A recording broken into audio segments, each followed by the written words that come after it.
Take a deep breath, take the higher road. That's what they always say, as if they know the way.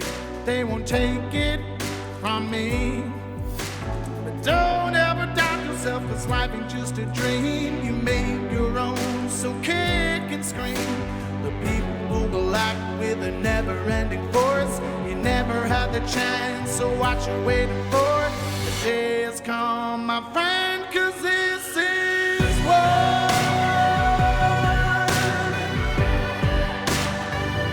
It's time and this is war.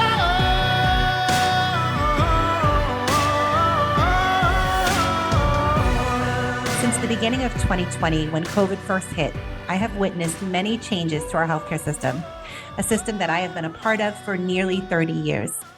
From the very beginning, much of what we were doing did not make any logical sense, and it flew in the face of everything that we have historically done as healthcare professionals. Suddenly, it seemed as if the guiding principles of ethical nursing and medical practice were being so easily dismissed and without question. Of all the things that I have witnessed over these past 3 years, none have been more disturbing to me than the atrocities that have been committed against our most vulnerable populations, including pregnant women, lactating mothers, and children. We're going to delve into this topic today and discuss the deeply concerning departure from ethical medical practice. You're listening to Nurses Out Loud on America Out Loud Talk Radio. I'm your host, Nurse Kimberly Overton. Before we get started today, I do want to encourage our listeners, if you have questions or comments, or perhaps you want to share your own experiences with what you're seeing on the front lines of healthcare, you can now submit those to us by sending them directly to nurses@americaoutloud.com. We will be featuring your questions and comments every Tuesday on a special Q&A episode with the nurses. We encourage all of you to engage in the battle and find your voice in this fight. But until you are able to do that, we will continue to be that voice for you. Joining me today is Dr. Kimberly Biss. Dr. Biss is a 1993 graduate of Tufts University School of Medicine. Upon completion of her surgical internship at Emory in Atlanta, she made the move to St. Petersburg, Florida, to begin her OBGYN residency at Bayfront Health. She joined a private practice in St. Pete in 1998, branching out on her own in 2007, in a practice that she has now grown to a 2-physician, 3-practitioner group. She has been involved in an estimated 8,000 pregnancies in her career. Along with Dr. Biss, we are welcoming back to the show nurse whistleblower Michelle Spencer. Michelle courageously came forward and reported the explosion of fetal demise that she was witnessing as a NICU nurse. She is a registered nurse and an NAET practitioner who treats allergies and vaccine injuries energetically. Thank you both for being here. Thanks for having us. Absolutely. I'm excited to have you guys back in. I have really been following your work for quite some time at Dr. Biss, and I really wanted to have you on and kind of get your perspective on what's been happening. I've had Michelle on before. We had Nurse Michelle here with us and Dr. Jim Thorpe. I think it was a little over a year ago, or maybe just about a year ago, that we had you guys on talking about that explosion of fetal demise. Were you seeing some of the similar things that Dr. Thorpe was? So I, thankfully in my area, we did not see an increase in the stillbirth rate. Our stillbirth rate in Florida across all counties is about 6 out of 1,000 babies is the rate. And our particular birthing unit, the rate is 14 out of 1,000, and that's because we're a referral center for a lot of high-risk pregnancies, babies that have birth anomalies, et cetera. But that rate, I had the IT people run analytics on our delivery unit, and the rate was steady from 2020 throughout 2022. So I didn't see any increase in that. And at other wards in my community, I would have been aware if this were a problem, because from 2020 until the end of last month, I was the chief of staff of my hospital. So, hospitals communicate, especially initially on during the pandemic, and I would have been aware if that was a problem. What I did notice was an increase, very obvious increase in the miscarriage rate. And I actually, I met Dr. Thorpe at the first inaugural FLCCC conference they had in Orlando here in Florida. And he got me in the movement, so to speak. And after I left that conference, I went back and did a deep dive into my data and collected the miscarriage rates that from January of 2020 up until at that point, it would have been November of 2022. And I did send all my data to Jessica Rose up in Canada, and she put it in one of her Substacks. And that was one of the links that I had sent to you last night, so your readers can directly get to that piece, because she puts all my data in charts and graphs and makes it easy to see.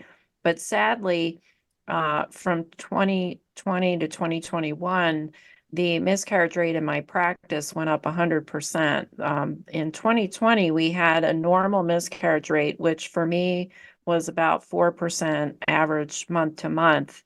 The normal rate, they will quote in textbooks and some articles stating that miscarriage rate is anywhere from 13 to 15%, which I've never seen clinically. And newer literature that came out in 2020 by Naird et al. Actually showed a normal miscarriage rate is about 5 to 6%, which is still higher than what I've seen. So in 2020, during the active infection with no vaccine, we had a normal miscarriage rate. We had a normal birth rate. If anything, in November and December, wink, wink, we had a lot of deliveries because of the lockdowns that year. And then we had a normal registry of newly pregnant patients. So 2020 was a normal year with regards to all those statistics. When I went into 2021, the miscarriage rate average month to month was 7 to 8%. And I had also noticed at the same time, we were having less deliveries and less people registering as newly pregnant patients, which was a reflection of either them miscarrying before they even made the appointment, or now having problems with infertility, because we had many patients who had no problems getting pregnant prior to the rollout of the injections, and now all of a sudden they need to see infertility physicians and get in vitro fertilization. I mean, a sharp contrast to what they had in the past. Then moving into 2022, the miscarriage rate had increased to 15%. So it had doubled again. And that was up till November of that year. Jessica didn't have my data after that. So in December of 2022, the miscarriage rate in my practice was 27%. And then in January and February of 2023, it had increased to 30%, which I'd never seen ever. And it didn't normalize back down until June of 2023, and then it kind of went up again, and now it's back down to normal. So the concern there is that the majority of my patients, I also did a deep dive and looked into the history of vaccination in those patients. The majority of my obstetric patients had been vaccinated in 2021 and early 2022. Most had 2 and 3 injections. Very few had 4 or more. So we were seeing a continued increase in this problem, even very remotely from the time when any of them would have had any injections. So something was still lingering on. That was the main thing that I had kept, pretty close tabs on with regards to data and numbers. But I can just tell you, along with what Dr. Thorpe has seen in a recently published article, the spring of last year, actually, is that a lot of bad things occurred during pregnancy, not just the miscarriage rate. He, of course, addressed the stillbirth rates, but also things that can happen during pregnancy, like preeclampsia or hypertension during the latter portion of the pregnancy, low amniotic fluid volumes around the babies, which is a reflection of not very healthy placentas. Both of those conditions were causing us to deliver patients prior to their due dates, and some of them prematurely. What's of grave concern is the postpartum hemorrhage rates went up pretty significantly. And I was amazed at how, the normal maneuvers and medications we were using to try to stop these women bleeding. And for your audience, as a reference, a postpartum hemorrhage is defined as 4 units or a liter of blood loss, which in the average woman is about 20% of her blood volume. And that would be on top of what blood she may have already lost from either a vaginal or cesarean birth. So that requires blood transfusions. And in some of these patients, we had to do surgeries to stop the bleeding.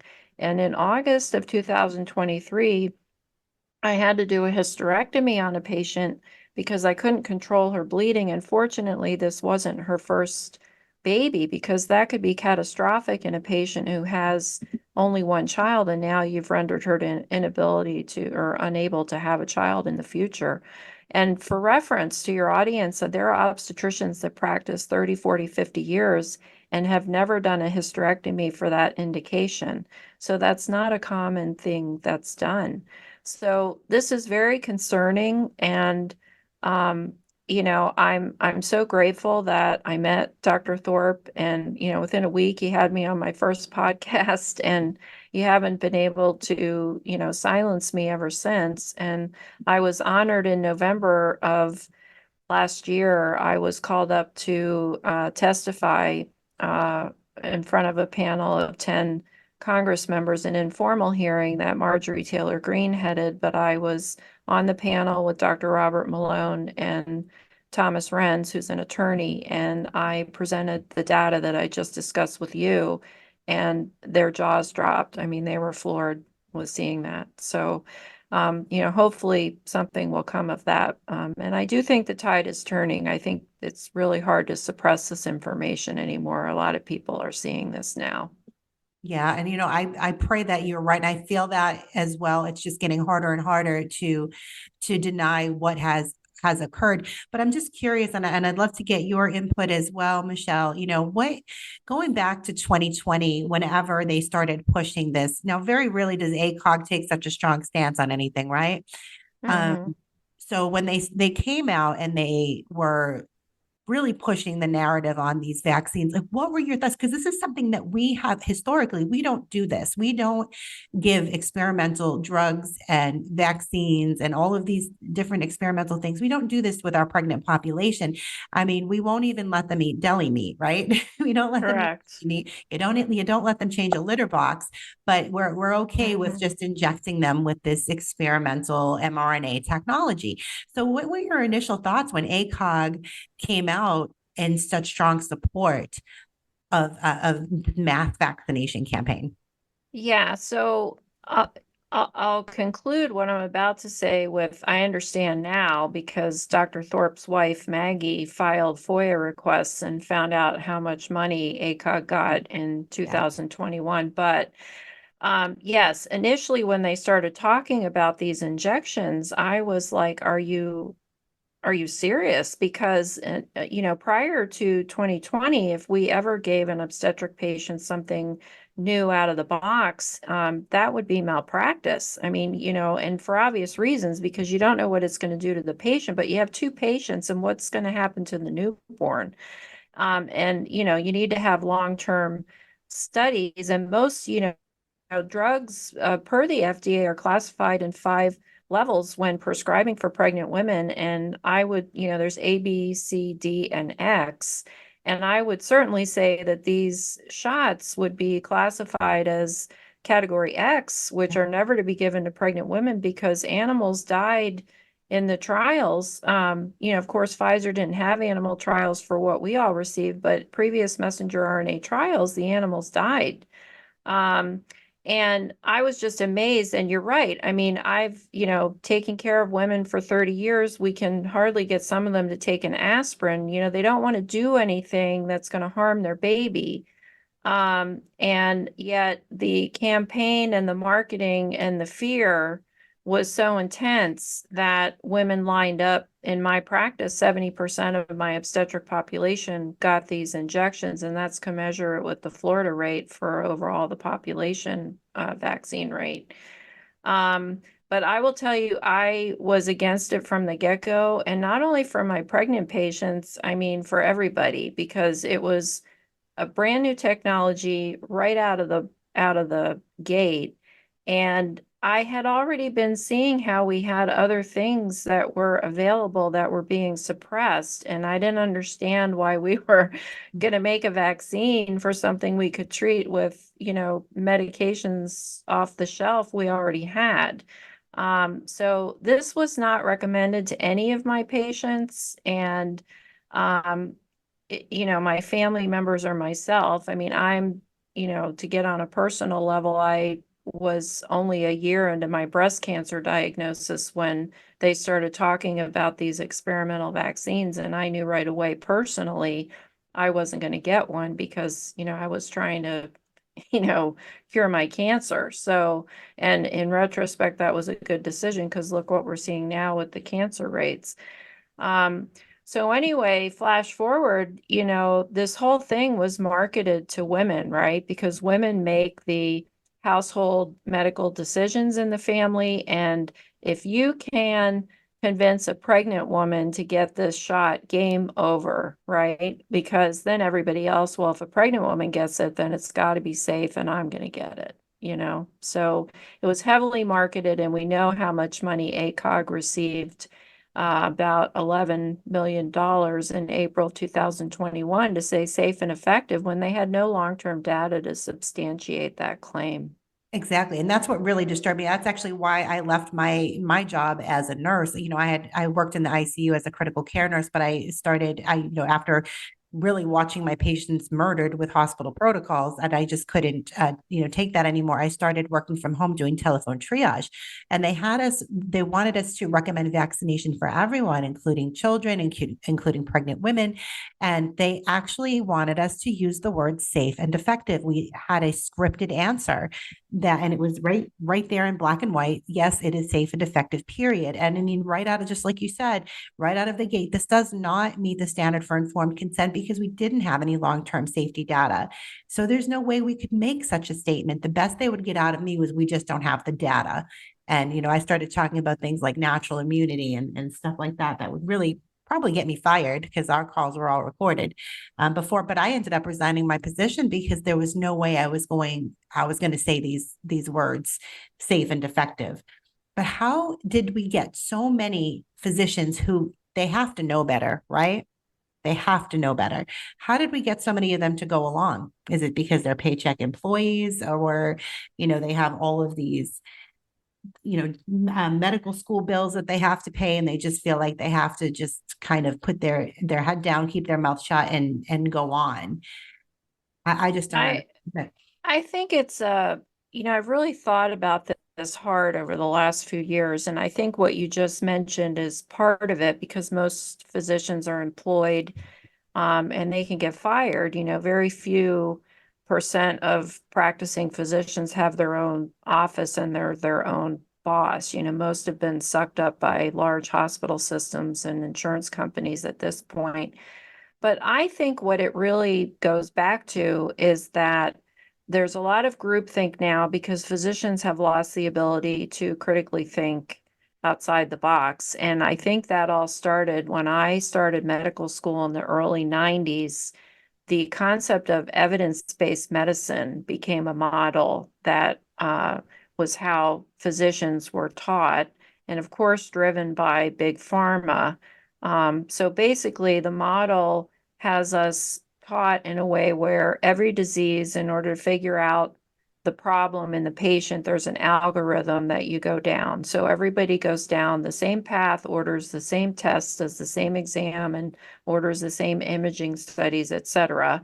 And then once you find that problem or diagnosis, then you have a recipe and a cookbook where you treat every patient the same. So not only did we lose the practice of medicine at that point, because we don't all come off of assembly lines, we're not all the same inside and out. We've also then, what's the point in thinking, right? Because, everything's on a piece of paper for you to follow. You don't have to figure things out.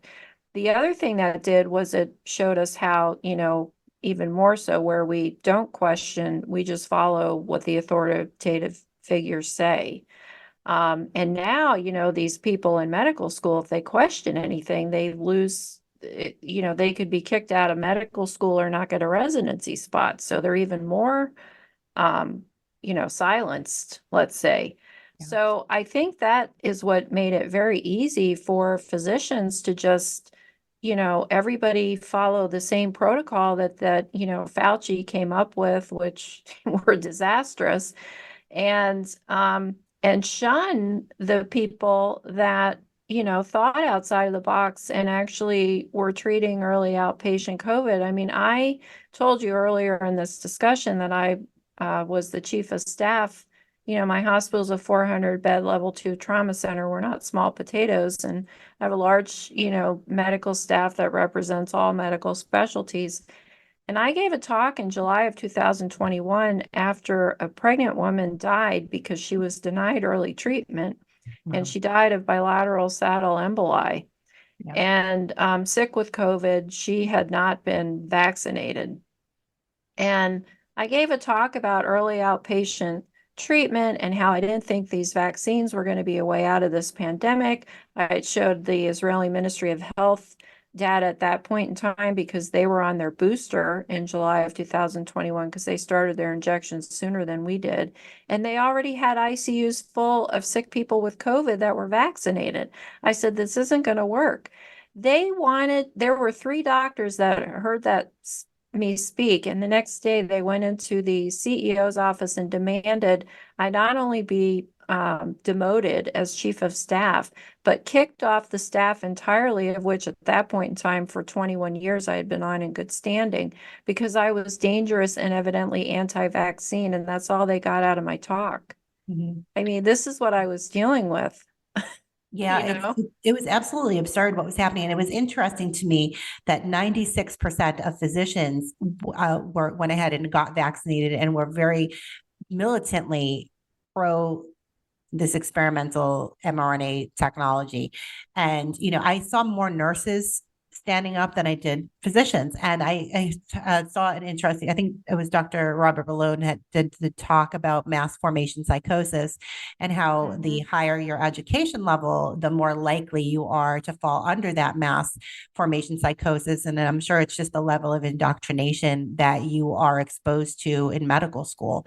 But you mentioned earlier the evidence-based practice, and that is something that we are hammered with in nursing school with evidence-based practice. And it was something that I was always keeping at the forefront of my nursing and thinking, that this is what I have to follow. But suddenly, when really COVID opened my eyes to so much. I mean, I would think I was part of the problem for probably just 4 years ago, talking about get your flu shot, thinking because as nurses, we don't get any education on vaccines. The only education we get safe, effective, and necessary, and that's all. And many of us just kind of, implicitly trusted until COVID really, really opened our eyes to so much of what was happening. And suddenly, evidence-based practice started sounding a whole lot like follow the science to me. And I started to realize very slowly that I had been propagandized for many, many years without even realizing it. And Michelle, I'd love to get you to chime in on this. Did you feel anything similarly as far as like the evidence-based practice and what were your thoughts on that? My thoughts are that I had to unlearn everything. Yes. Because you're right. We're not given any education on vaccines except that we're supposed to get them to keep our job. I mean, I was getting the flu shot every year for 5 years, and then every flu season I would get extremely sick, and I didn't put it together for the 5 years that I had been newly receiving flu shots, because before I ever started nursing school, I never got the flu shots. I also wasn't sick. So you're taught that it's safe and effective, and then you get it. And then when you get sick, you just figure, oh, it's germs from somewhere else. And every time you get a vaccine, you tax your immune system, you put it into overdrive, and so it makes you sick. And then it also can create autoimmune diseases, which is what we're seeing now. So many people with these weird problems that no one's ever had before. And also, you're talking about the women who are hemorrhaging and the medications aren't working. I agree with all of that. And then especially pre-E, so preeclampsia, where women get really high blood pressure and then they have to deliver the baby. Even after they deliver the babies, they're still having high blood pressure and they're on these critical medications. And we used to have a pre-E patient, maybe we'd have one on the floor per maybe week, every week or two. And now we have like 3 or 4 every single day. And they're on these critically high medications. They're very dangerous. And so it's so backwards right now. And I want the world to like start um, looking at birth differently. It's a very natural process that should not be disrupted by medical interventions. We need to get back to that. And the whole system is just violating all of us when they're injecting us with stuff. Like, I feel like we're all just one big experiment and we're just their little pawns that they're moving around. Right. It's Yeah. crazy. I completely agree with you. And you know what, Dr. Biss, I would love to get your opinion on this because, I've been talking a lot lately. I really have been praying over adding a midwifery component to what we're building at Remnant Nursing. And I think that a lot of women are really frightened by this mainstream media and the mainstream conventional medical model that they cannot have a safe and beautiful home birthing experience, but that they have to go into a hospital, that there's no way that they could possibly have this safe experience at home.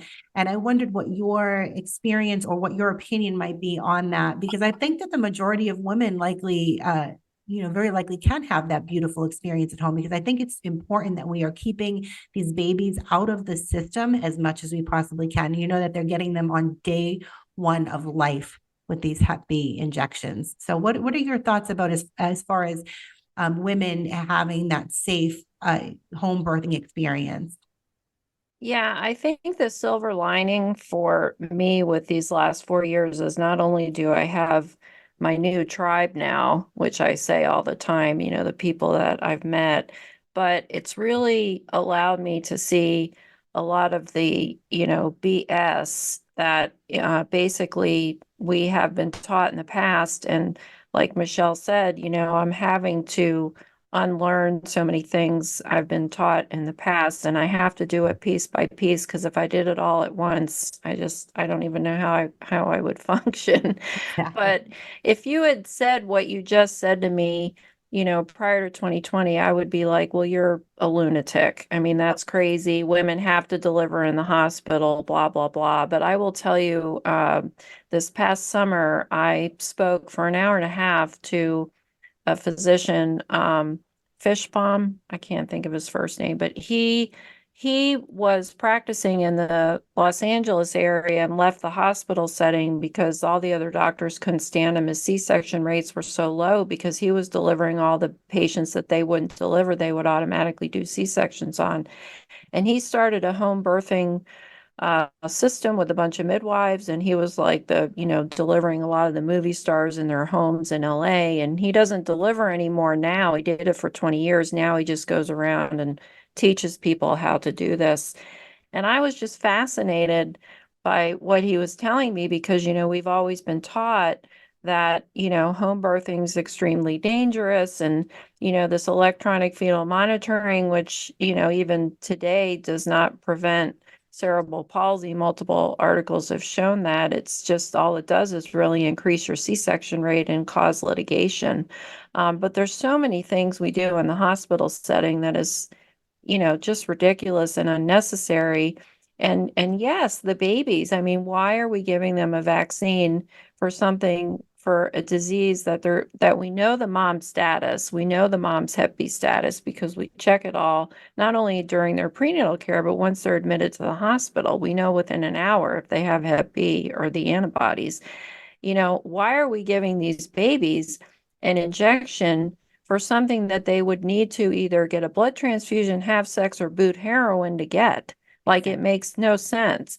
And we have lost, this, again, silver lining has awakened a lot of parents in general. And we lost a few patients to birthing centers and home birthing because they just don't want to deal with the hospital bullshit. Yeah, and I'll tell you why, because, even when you don't consent to that Hep B injection, I can't tell you how many times I have seen this happen where the nurse is on autopilot and they thought there was a consent in there. They accidentally gave that Hep B vaccine to the child, and you cannot unvaccinate them. So it's a real concern as far as as far as putting the baby in the system. Even when you are awake and aware and you're saying, no, I don't want it, there's always going to be that chance that that baby is going to inadvertently get vaccinated, unfortunately. So I think it's really important that we are looking at other ways outside of the system. And that could be, having more OBGYNs that are, trained and coming into either a more holistic birthing center that we make or that we build, or going in and doing these home births. But I think that most people are starting to wake up and understand that we need to get out of this system entirely, because it's, I can't stress enough how dangerous and toxic this system is. Yeah, I mean, well, we don't have very good health outcomes, even though we spend so much money on health care, which is really sick care when you look at it. But we come, somebody spoke and mentioned, we come down as number 79th on the list of all countries. We're below Cuba with regards to our health outcomes. And I mean, I have friends that have families in Cuba. They don't go to the foo-foo hospital that the tourists do. I mean, these hospitals, there's no food. You got to bring your relatives food. They have fly paper strips hanging from the ceiling. They probably don't have antibiotics, and yet their health outcomes are better than ours. Exactly. It's absolutely mind blowing. And I know I've been to, out of the country, and you hear people think of, oh my God, you're going to go get care at this in a third world country or something. And there's this like misconception that America has the greatest and safest and most wonderful healthcare system. And we're really not ranked anywhere near the top of healthcare. It's just this arrogance, I think. I feel like, where we think we're the best at everything. And it's really not true. And we all know what the third leading cause of death is in the United States, and that is preventable medical error. It's probably number one after COVID, if you ask me. But we're coming up on a break. So we have so much more that we can dig into here shortly when we get back. Okay. America Out Loud Talk Radio plays on the iHeartRadio network. You can also listen on our media player from any web browser anywhere in the world.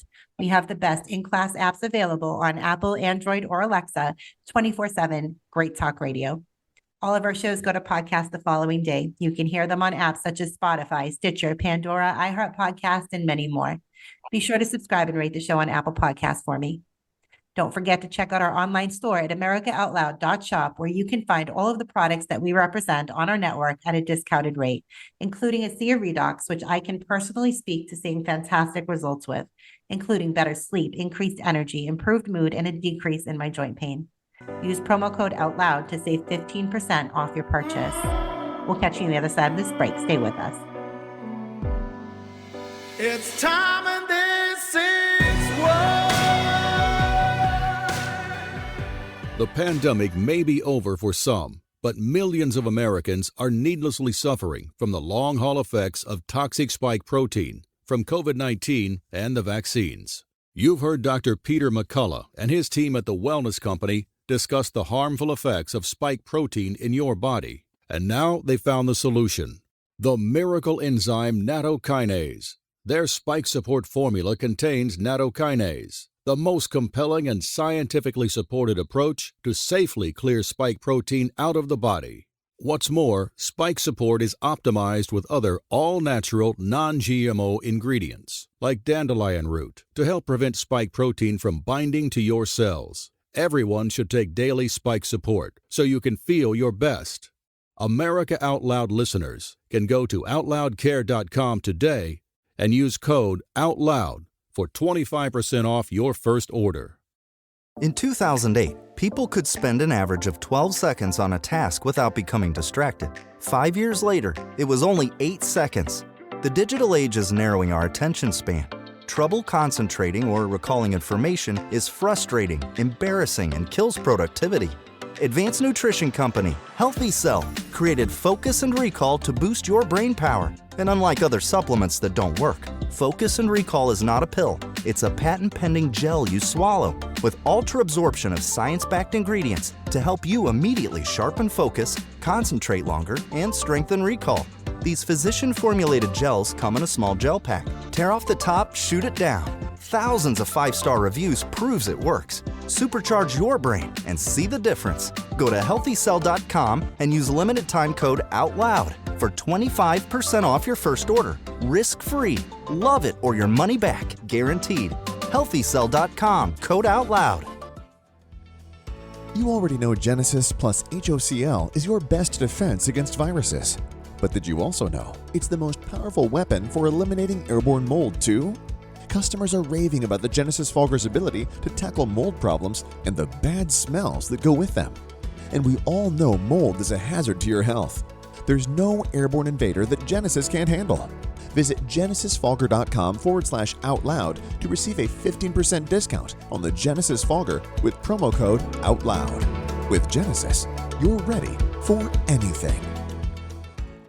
You've all heard Dr. McCullough and others share over and over the value of keeping your sinuses cleansed. It's a smart move all year, but even more so when we're cooped up inside. It's not really open for debate any longer. Those that live smart and live well pay attention to nasal and oral hygiene. Cofix RX has just the tools for the job with our nasal and throat cleanse. Click the Cofix RX banner on AmericaOutloud.shop to get 20% off your entire order. That's right, AmericaOutloud.shop. Use coupon code OUTLOUD. That's coupon code OUTLOUD for 20% off your entire order.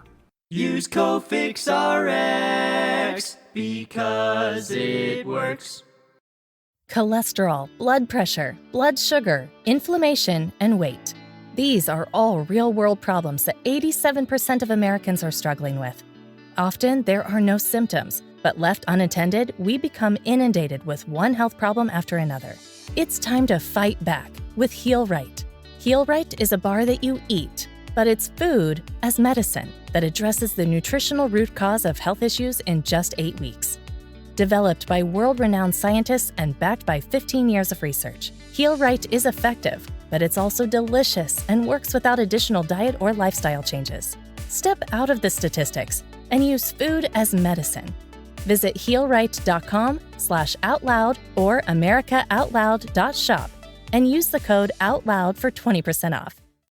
I'm so confused. I don't know what to do. I'm afraid of going to the hospital. My doctor tells me nutrition doesn't work. Trust is earned. We are the Energetic Health Institute, and we want to earn your trust. Natural medicine, holistic nutrition, detoxification, fasting, cellular healing, and so much more. Remember, the best way to be free is to be healthy.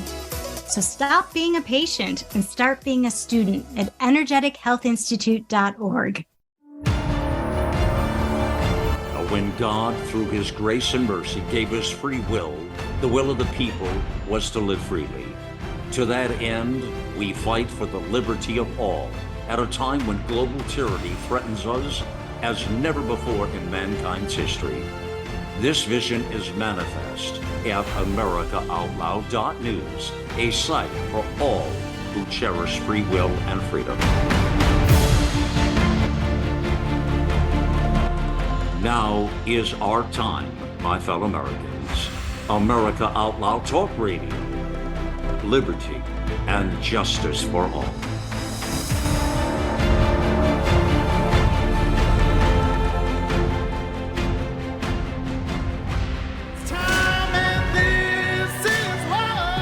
Welcome back to Nurses Out Loud on America Out Loud Talk Radio. I'm your host, Nurse Kimberly Overton. Wherever you're listening from today and whatever you're doing, I thank you for giving me the gift of your time. Be sure to make AmericaOutloud.news your daily stop for all the latest news and happenings. We all must do our part and share the stories, the articles, the podcasts, and videos so we can help secure America's future. If you're just joining us, I've been talking with OBGYN, Dr. Kimberly Biss, and registered nurse and nurse whistleblower, Michelle Spencer. Thank you both for being here with me today. Thank you. Thank you.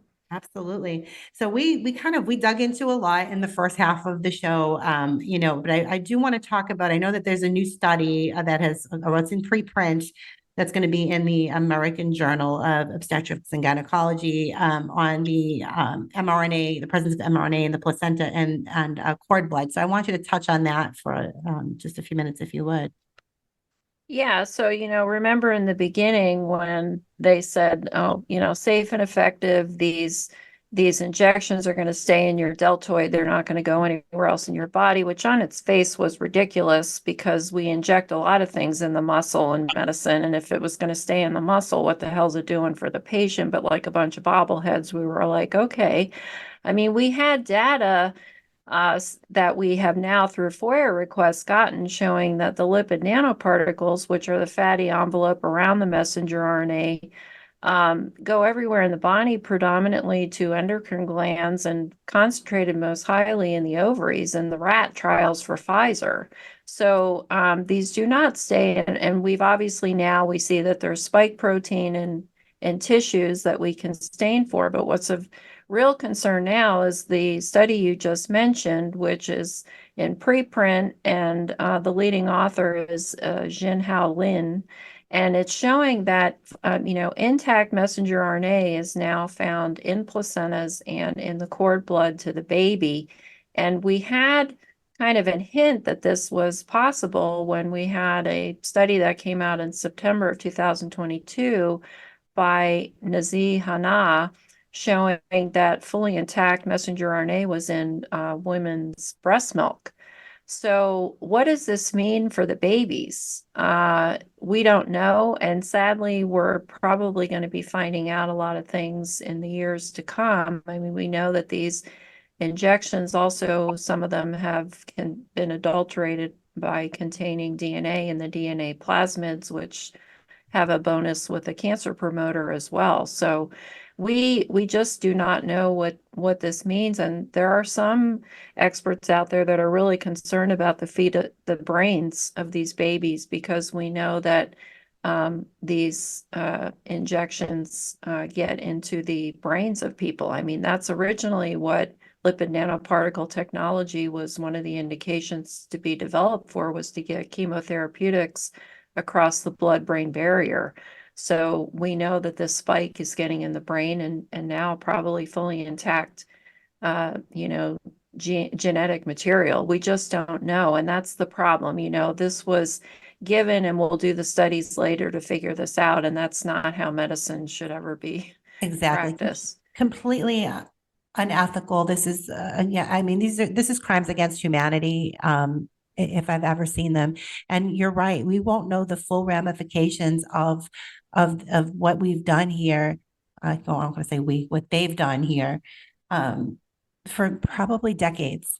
Well, we know the full ramifications as far as, what this is going to mean for fertility from those babies that were in utero. We don't know. Right. It's horrific. And another thing I wanted to touch on, let's talk about the new RSV vaccine. I saw that this was coming out, an RSV vaccine. I cannot think of the name of it off the top of my head. It starts with an A. Abrevzo, I think. Yeah, that's the Pfizer.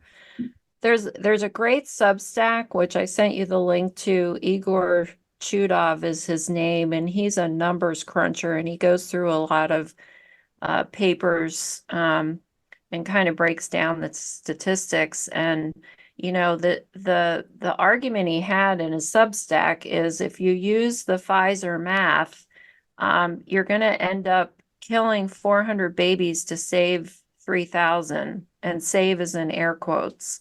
So Pfizer and GlaxoSmithKline were both given the same antigen to make their vaccine. So this is not a messenger RNA platform. It's the more traditional, what we're used to prior to COVID. But GlaxoSmithKline had, studied 4,000 women, and they were seeing danger signals pop up because this vaccine was causing these women to go into preterm labor, and some of them very early on, and the babies were dying basically due to the complications of prematurity. So they halted the development, and they decided they were not going to put this out on the market. But of course, Pfizer said, hold my beer. And they decided, with only studying or presenting 100 people to the FDA to get this approved, they had statistically the same amount of babies that died. But they said, given the fact that our sample size is so small, that statistic doesn't mean anything or it's not valid. So the FDA said, oh, okay, great, we'll get this out on the market. And they basically say, it shouldn't be given to women prior to 32 weeks because, we know there's a risk of preterm labor. Well, that to me is ridiculous on its face because we now, when I first started obstetrics, we used to induce women all the time, 36, 37 weeks without any issue. And then we started noticing that the babies were having problems and they didn't really know how to treat them because in the NICUs at the time, they were treating, severely premature babies. So what do I do with a 36-weeker that can't breathe? So now it's like keep these babies in until 41 weeks at all costs, unless they have some underlying problem like preeclampsia or some other reason to be delivered. Well, now you're telling me to give a vaccine that's potentially going to put them into preterm labor for what benefit? It's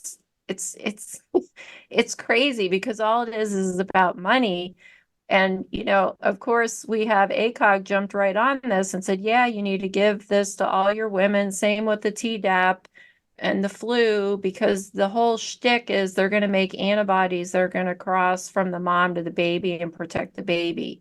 But we now have learned through COVID, most of us, that there's so much more to an immune system, right? And we're always chasing antibodies, which honestly, the antibody component to our immune system is not really the important one. So what are we doing? And it makes me think, maybe in all these years giving flu shots and Tdap vaccines, maybe we're causing a lot of these things that women have problems with in pregnancy simply because we're giving them these vaccines. Yeah, exactly. I think so many of us have woken up.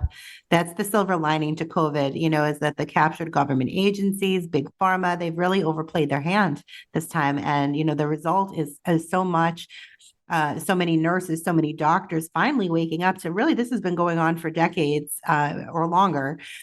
And we just hadn't realized it. And that implicit trust in the white coat is really what has gotten us in the mess that we are in today. I really feel like that. So I think we need a complete and total just reversal. And many of us have to unlearn a lot of things. I've had to learn how to nurse in a more holistic manner. And I know Michelle has as well. And I'm certain that the same is true for physicians, that, you just don't know how much of what you've learned is a lie.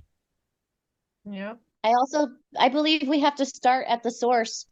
We have to first unlearn everything that we've learned when we trusted those in white coats, and the people that think that the vaccines prevent that, said disease. That's a cute idea, but it's never actually been proven to do that. And it is toxic to our system. We shouldn't be putting toxic things in our system in order to prevent something from happening. You should be healthy to begin with, like get sunlight, exercise, eat highly nutritious foods. And then we have to start at the source. And so I truly feel like that's what I'm helping. That's how I'm contributing, is because I'm there with the newborns. And so I'm talking to these parents. I'm like, hey, you don't need this hepatitis B vaccine, and you don't need any of these vaccines because your baby's not going to have sex with anyone who has hepatitis B, and your baby's not going to shoot up heroin, and your baby doesn't need formaldehyde or aluminum or mercury or aborted fetal tissues in their body. Their system needs to be pure, So I'm informing them. I'm giving them true informed consent at the source, so that when they start questioning that hepatitis B shot, maybe they'll question the next one. And that's how we're going to have to get through this. So yes, COVID, definitely there are silver linings that, we see that people got the COVID vaccine and then they got COVID afterwards. And so hopefully they realized that, the vaccine didn't prevent COVID. And hopefully they can, correlate that with all of the past ones. And then why are we giving Tdap? It's stupid. And why are we giving flu shots? Why are we giving RSV? Like, when does it stop? Every single year now, they're adding on something new. They're just trying to kill all of us, in my opinion. Yeah, I'm right there with you. And God bless you for educating and giving true and informed consent to these parents that they do not get that. So I'm curious though, are you getting pushback from your employer, or, what are their thoughts about what you're doing as far as, and all you're doing, you're not doing anything wrong. You're simply providing informed consent, which is what we should be doing as nurses. But I'm just curious what kind of pushback, if any, you've gotten. Yes, I am informing, parents. I'm giving them true informed consent, and I believe that truth triumphs over everything. And at work, my boss used to tell me, "Hi, good morning," and now every time I see her, she's like, "Pull up your mask," because we have to wear masks again, and I have it under my nose, and Yeah. she's always like, "Pull up your mask." She doesn't even say hi. I'm just like, "Okay, good morning to you too," you know. And other than that, there's been no other real pushback. Everybody's kind of pretending that nothing happened. When they were, the pressure was on, and I thought they were going to fire me back when I had been investigated. Um, I At that time, I had a really good attorney write a brilliant letter basically saying that what I'm doing is not wrong because they're not exposing the information that should be public. So pretty much what they're doing is wrong. And after that, I didn't hear anything from anybody. Right. It's really difficult. And I tell people all the time, people ask me, aren't you afraid they're going to come after your license? And I tell them, I'm like, well, come and get it. Because literally, if the only way that, I can continue on being a nurse is just by being, silenced into submission, by not giving true and informed consent and not, just adhering to the ethical principles of nursing, come and get it. But you better be coming armed with a very good argument for taking my license away for simply providing true and informed consent, which is like the basis, the very foundation of ethical nursing practice. So I say bring it on. Nobody's come yet. So we'll see. Good for you. What about you, Dr. Biss? Have you had any threats against your license or anything? No, there was a video that Steve Kirsch made of me a year ago that went viral about my miscarriage rate, and my chief medical officer of the company that employs me called me and basically said I violated some social media policy, which I didn't even know we had, nor had I signed. And basically I said, I don't really think I did because I wasn't on any of your properties. I never mentioned the company I work for. And last I checked, we have free speech in this country. So she's left me alone since then, but I know that there's a file on me at corporate somewhere because, I'm a bad girl. But I'm sure there's files on all of us. So I actually ended my obstetric career last month. So I'm just doing gynecology. So I just couldn't do any more harm to my patients. You know what I mean? Like I have more wiggle room with gynecology and what I can do because that's not a malpractice issue really. But there's so much oversight with what we do with our obstetric patients and so heavily relying on what ACOG recommends, and I just can't be a part of that anymore. So, and it was 30 years of being on a call schedule, so I'm enjoying my sleep. But I bet. I love it.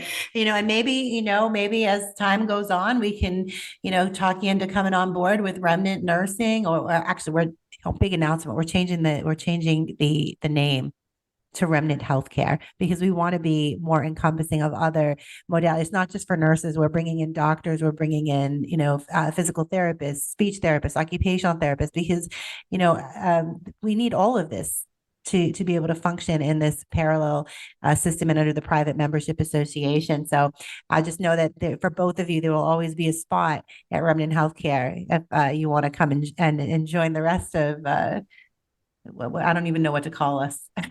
I would love to. I am so ready. Well, we're ready for you. Your remote healer midwife girl. Exactly. And there's just, there's so many things that we're growing very, very rapidly as well. So, and I'm really excited to see that because more and more people are starting to wake up to what has been happening for so long. And they are understanding that they are going to be safer at home with a nurse or with a doctor who is awake and aware and outside of this conventional system. Because I'm at the point where I won't even go to a hospital. I'll probably just, take my chances at home at this point. I'm like, don't take me, whatever happens, just don't take me to a hospital. Here's a list of doctors you could call. There's about 5 to 10 of doctors who I would even let touch me. And it's kind of been that way since forever anyway. So even pre-COVID. But yeah, they'll definitely always, I'm telling you, there will always be room for you guys where we're growing with Remnant. So I love to see that kind of getting bigger and bigger, and really allowing true patient-centered care, not just this protocol-driven nightmare that we've been living through. Right. It's been Yep, I'm with you.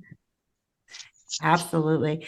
Well, you guys, I am so thrilled to have had you on here. We're running out of time. It goes by so quickly because we always have such great, topics, such great information that you brought to the table. I appreciate both of you for being here with me, and I will definitely love to have you guys back. But thank you. Is there anything you want to leave us with before we sign off for the day? Yeah, don't get any more shots. Amen. And question everything. Don't take for 100% whatever your provider is telling you is true and accurate. And if you feel like you can't be involved in your healthcare plan, then that's a sign that you need to find a different provider, in my opinion. Absolutely agree. How about you, Michelle? Any final? Yeah, I agree with Dr. Biss. Don't get any more shots. And I want people to know that they can reach out to us. You can find me on Facebook until I make an official website somewhere. And then, of course, with Remnant Healthcare, Dr. Biss, I know Dr. Thorpe is always welcoming. There's like resources out there. And so I just want people to know, ask questions, come to us. We're happy to help anytime. Absolutely. All right. Well, thank you so much to both of you for being here. And that is all the time that we have. Absolutely. That is all the time that we have for today, friends. But remember, we are here on the air 5 days a week, Monday through Friday at 10 a.m. Eastern. You can also catch the encore at 11 p.m. Eastern Standard Time. Please be sure to tune in and listen to myself and my amazing sister nurses. As we walk you through all of these hot topics, we will empower you with information and education. We will advocate and we will stand in the gap for you because we are nurses and this is what we do. I'm your host, Nurse Kimberly Overton, and you can find me here every Wednesday morning at 10 a.m. Eastern. Until next time, be safe, be well, and God bless. Remember that we are in a war for truth. We are putting out a bounty on the real misinformation and exposing the purveyors of propaganda. No topic is off limits as we shine our lights and expose the darkness. It's time